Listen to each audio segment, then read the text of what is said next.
Hey, welcome to Art with Ian. Today we're talking about creature design. That's coming up next.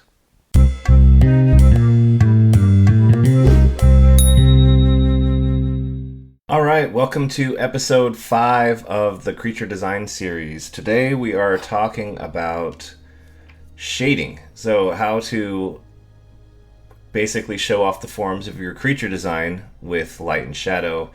We're just going to be doing shadow today, and then the next episode will be light. But we have to think about the light before we can cast a shadow. So before we do anything with a shadow, let's make a decision about our light. Now I've looked at this and I've thought, if I put a light in a specific spot, it could look better or worse as a design. And after kind of going back and forth, do I want light coming from the right or do I want light coming from the left? I've decided I want the light to be coming over my top left shoulder, down at the character. And what that's going to do is it's going to allow me to cast shadows. Like I can cast a shadow of his brow over his eye and get a really nice amount of contrast in that area where I want people to look first. I'll also be able to cast a nice shadow from his head onto his armor to help show the overlapping in depth. And again, from his arm onto his body here. This whole right side, our right side, his left, of his arm here, this big form here will go into shadow, and it'll really help show that this nice hard angle is happening. And so those are the kind of the decisions that you have to make when, look at your forms that you want to sell to the viewer and decide where the best possible lighting setup could go for that. Okay, so we're going to say the light is, hopefully you can see this okay, I don't want it to be super dark, but we're going to say light is basically coming down at this thing like this, okay? That's generally what the angle is. And the reason I'm showing this like as a 3D shape is to help show the direction. If you just draw an arrow, it could be an arrow from the side, from the back, from the front. Seeing this bottom plane of the arrow is telling me the amount of direction, right? The amount of angle at which the light is coming down at this thing. So basically light's coming down, and this obviously is off screen. The light is sun, right? So also, it's important to determine what's the light source. If you have a character inside a building at a rave and the light source is 4 different neon lights, you're going to have a really complex lighting setup, and any kind of daylight lighting you've ever learned isn't going to work. So the light is coning down, okay? Because the sun is radial, which means that the light coming off of it is radial, and so the light is coning down at this thing, which means that the planes that are perpendicular to the light will shift slightly, but on something so small as this, not enough to really worry about it.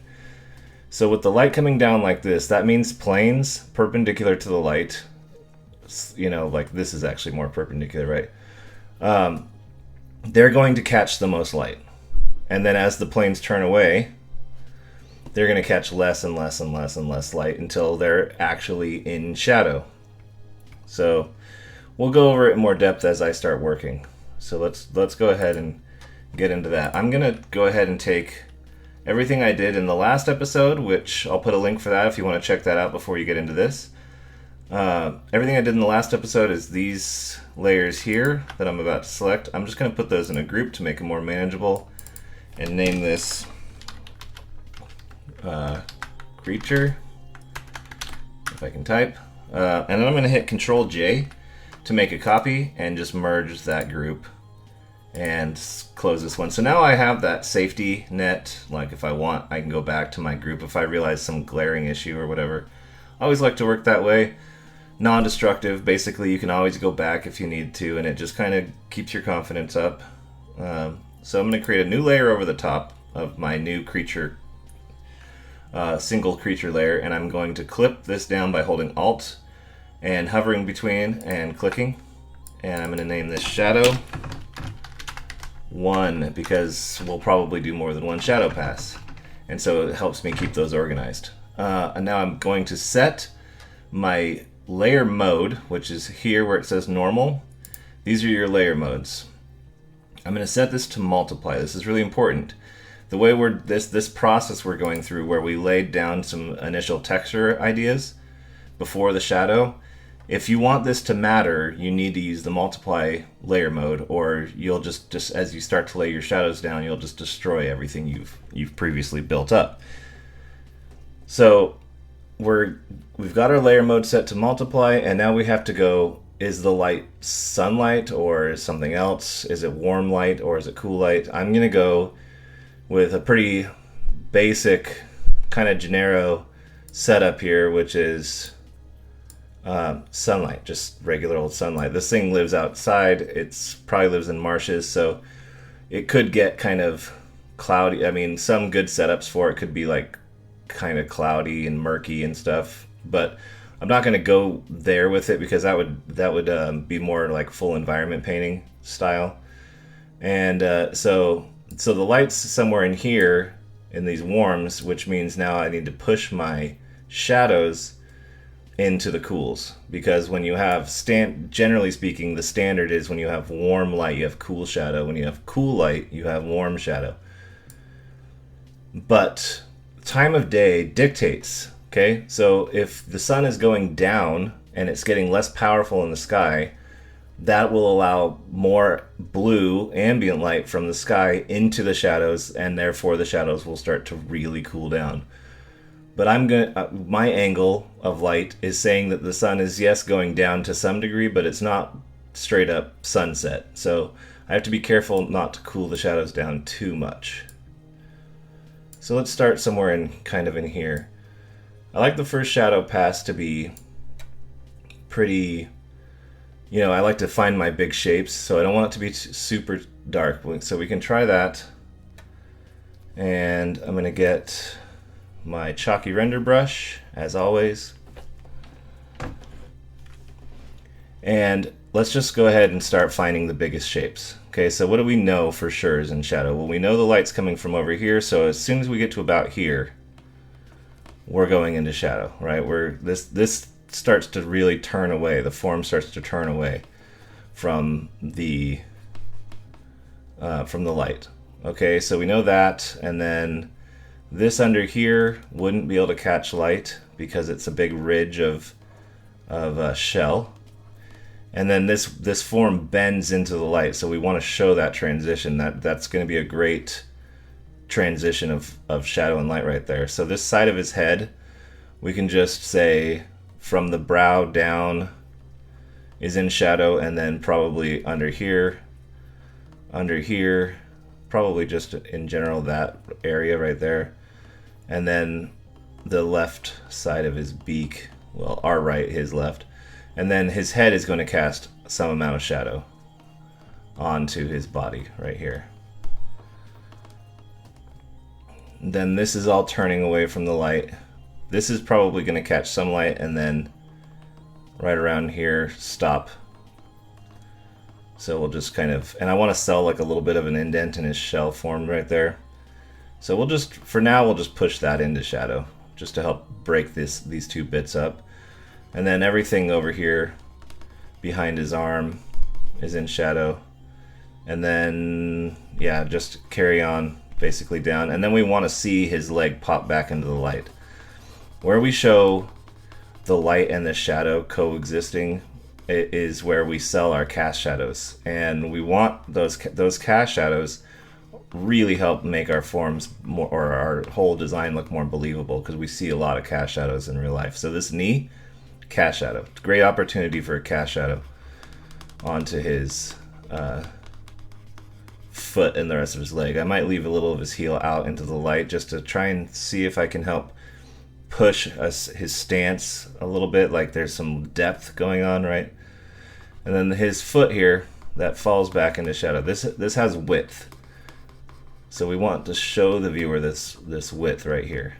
Okay, and again, all this down here, you can see this little spot where my mask isn't right. Those little cleanup things, I don't worry about that. There's an indent between the 2 bones of his toes,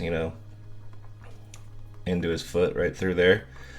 So I want to start getting that laid in. Into his hand. This whole part of his hand is turned down. That's away from the light. Now, if you remember from previous episodes, this part of his shell here lips out a bit, so I want to stop the shadow enough to help sell that lipping out of the form. And then I'm just going to push this whole side of his arm into shadow. And this up to his bicep. I'm going to say that the bicep is the point where the form bulges enough, has enough bump basically to push up into the light. Again, with his shoulder, I'm going to do a similar thing. Just kind of, these are circular forms, so if you know how to render like the basic ball, if you've ever watched like, render a sphere, this is why you learn how to do that. That kind of thing applies here. Okay, so it's coming down from the top, so that means that these spikes are going to cast little shadows. Right, and the more shadows I cast with these little spikes, the more little spots I put, the more spikes I create, basically. In the space where you don't see any, because they're pointing straight at you, if I put a little cast shadow, your mind will start to believe that there's a spike there, and then when I go in and reinforce that with light, it will really start to happen. And then you can see I indicated a lot of these little striations and things with my line drawing. And now if I don't come along with shadow and reinforce those, when I turn my line drawing off eventually, when we take this past the line drawing phase, those details will be gone. So if I have to be thinking about reinforcing those at this phase. Now with the first shadow pass, you don't reinforce much because it's too light, right? But this shadow is actually probably, I gotta be careful. Well, let's just say that the form turns right there. That's kind of a neat little spot. And then these ridges, I want to sell them. So let's definitely get shadows underneath each one of those. So I'm gonna say the light is definitely getting into his leg. So I'm going to think that this right here, draw an invisible line. This right here I feel like could probably get into some shadow, and that'll help kind of break this part of his leg out from his body with a nice shadow. And then all this down here goes into shadow. Let's think about the form. So the form is round, so let's use shadows to create contours. Contours sell form. There's a nice ridge right here telling me that I want there to be a feeling of a break in the form there, so I'll put a shadow through that.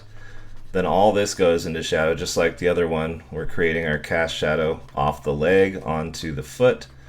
There's another part of my mask I missed, but I actually didn't fill it in because I feel like this extra bump out actually helps sell the weight of how much weight he's putting on his feet to hold this big, huge frame up. So I actually left it on purpose. When the line drawing goes away, you won't see it anymore, so that's why that's still there. Okay. So again, with the hand, we're just thinking about what's turning away from the light. I'm going to say that everything from the finger down, like from the main knuckle down, is turning away from the light.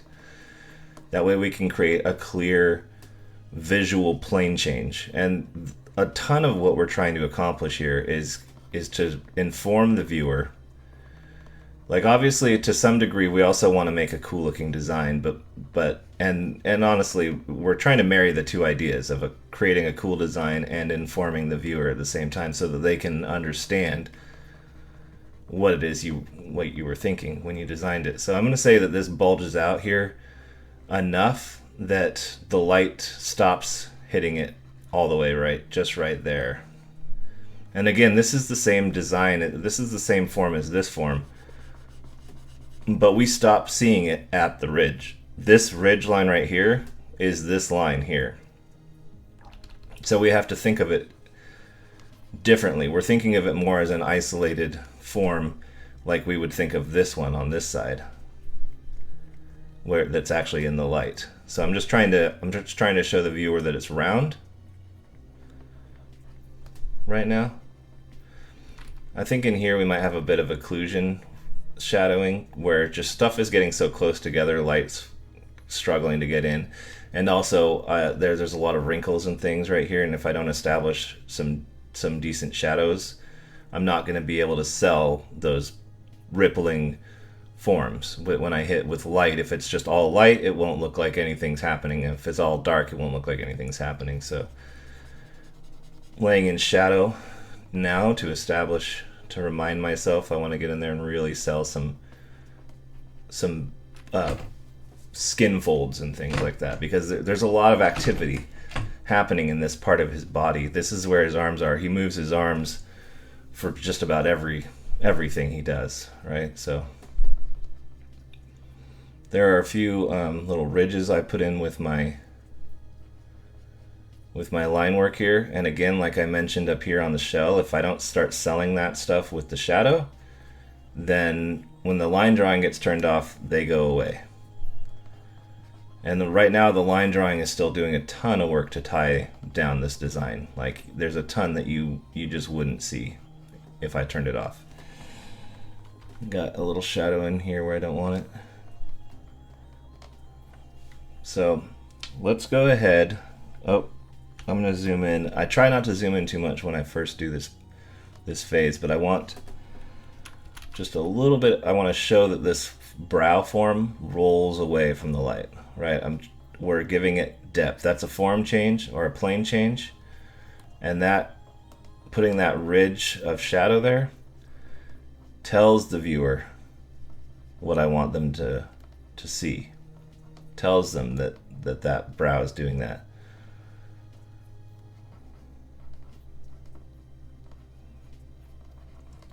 Okay.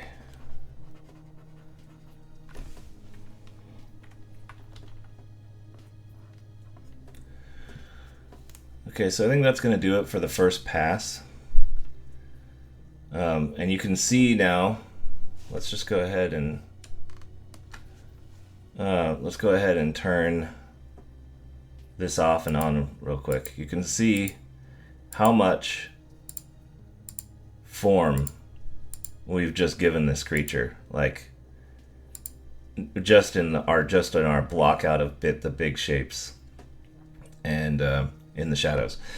So before we go into Shadow Pass 2, I'm going to do something that I probably should have done a while ago, because you can't actually get your values right with a white background. So you got to get some kind of middle tone going on in the background so you can see properly what you're dealing with. Things look a lot darker when they're against white.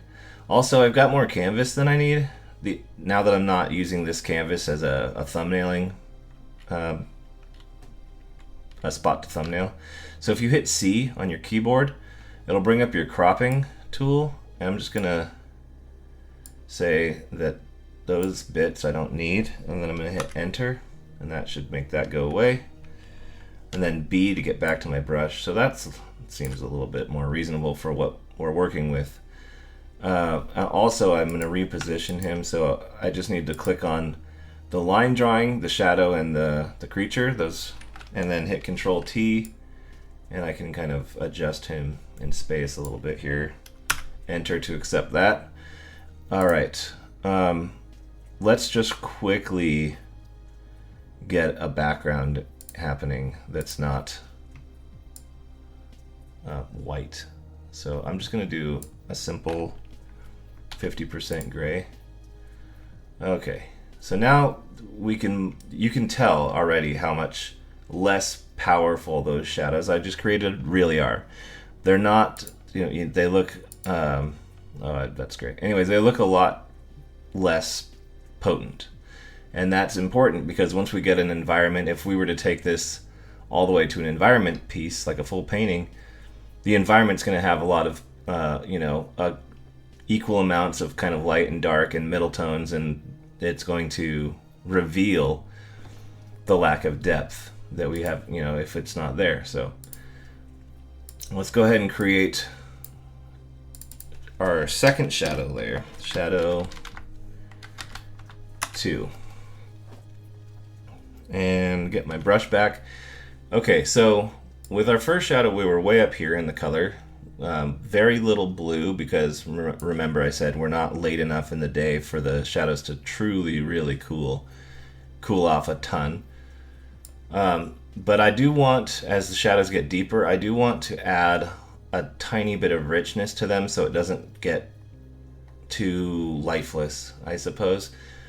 So as I come down, I'm actually going to kind of slide in towards blue a little bit because that'll help just kind of hold some richness. And I can always adjust this since it's on its own layer. If I think too much saturation, I can adjust. So no worries there.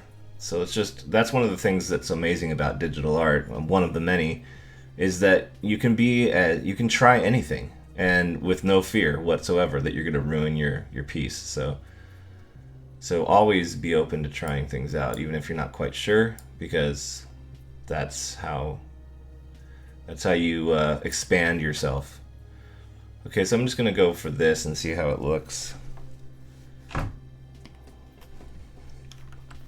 Let me increase my brush size and just start somewhere. I got to turn it to multiply. I do this all the time. Set to multiply. So I think that feels pretty good as a secondary. You basically, what you're looking for is something that's darker, that's not so dark you can't transition it with whatever brush you're using. My brush is pretty good at rendering, allowing forms to, or allowing like colors or values to blend decently together, because it has, I can push lightly and get very, very light tones like this, or I can push harder and get, more opaque. I want this to feel pretty pushed away from the light. I really want to create a nice sense of angularity there. And really, because value is how we interpret form change, when you put really stark contrast somewhere for the viewer, they're going to see a really harsh form turn. They're gonna feel that, because it goes, well, that's in light, and then all of a sudden that's super deep shadow, and the only way that can possibly happen is if the form turns sharply. And we pick all that up in our brain without even thinking about it. We just, because we've seen the world for so long. Gotta get in and reinforce some of these striations and general, texture and all that stuff that I want in here.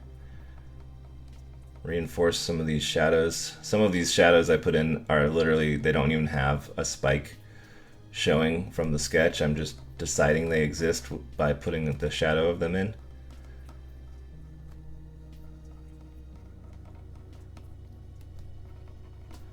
And at this point, you can start getting a little afraid, if you haven't done this work this way, that you're gonna lose too much of your form into these deep shadows. And that's kind of how it works. Like, you lose a ton of information in deep shadow, and the way we bring that information back is with bounce light. And so bounce light's going to be something we deal with later. Right now, we just want to establish that these shadows exist, because they do.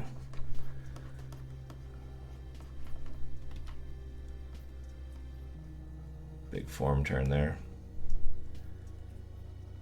This is his shell, right? And then this is his soft flesh, so I really want to make sure that has a nice, decently sold transition point.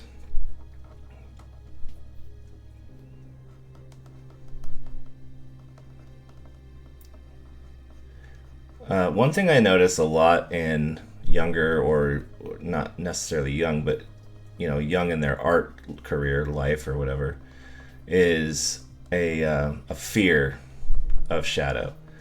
You end up seeing a lot of really half-hearted, semi-committal shading work, that makes it very clear the person, that did the work doesn't know exactly where they want, like they don't know exactly why shadows are going down. They just know that they need to for it to look three-dimensional, but where and why. And that whole understanding your light source and how forms, like understanding the forms of the thing you made. So instead of just looking at something you didn't, that's one of the reasons why designing your own thing is really helpful, because as you design it, you should be envisioning this thing in three-dimensional space, so that when you go to shade it, you should have the answers to, like, what's the shape of his leg, like, what do I want it to look like? If this thing was to walk out of the screen, what is it supposed to look like? And so don't be afraid, because that splotchy kind of half committed shadow thing that I see so much, actually, it doesn't actually make the thing look 3D. It makes it look like it's covered in mud, or someone that was drawing all day and it had graphite on their hands just wiped it on their face. Like, that's what, it doesn't actually look like you're creating forms. So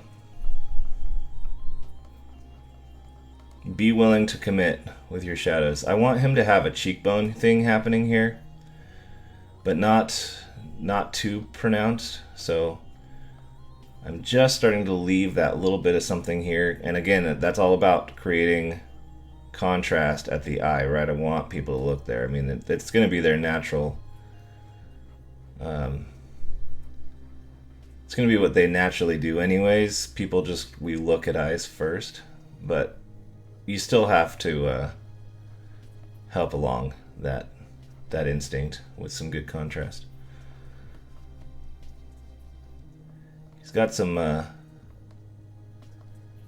little bits, little spots and things that I want to start just thinking about reinforcing for the texture on his. I want him to have kind of spiky texture on his armor there.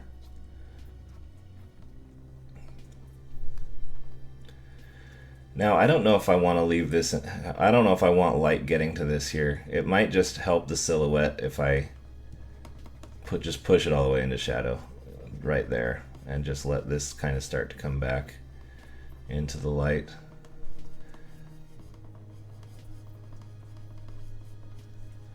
And then this form actually turns away. I was so busy thinking about creating that contrast that I didn't really think about this form turning away on my first pass. So I'm just gonna hit it now.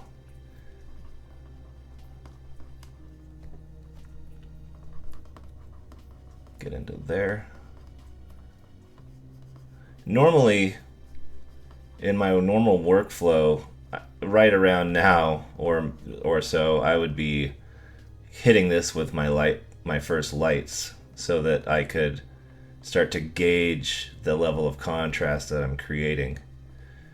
But for the sake of this series, I want to keep them separate so that the video is not insanely long. And so I'm gonna have to just deal with the fact that I don't get to see that yet right now. Let's reinforce. I want that ridge there to feel nice. A couple of these I want to feel a little bit more committed, and then the rest can be kind of just, a bit more feathery and that kind of thing, light. But basically the reason I'm putting this striation on here is because I'm thinking that, okay, this thing started as this small little baby creature, right? And it had all these components, it had a shell, it had all these things, but they were small, and now they're not. And so over the course of this thing's life, those components have grown. And something as hard as a shell, I picture the growth of that leaving signs of that growth. And so hence these striations, kind of thought that'd be a cool way to kind of sell that.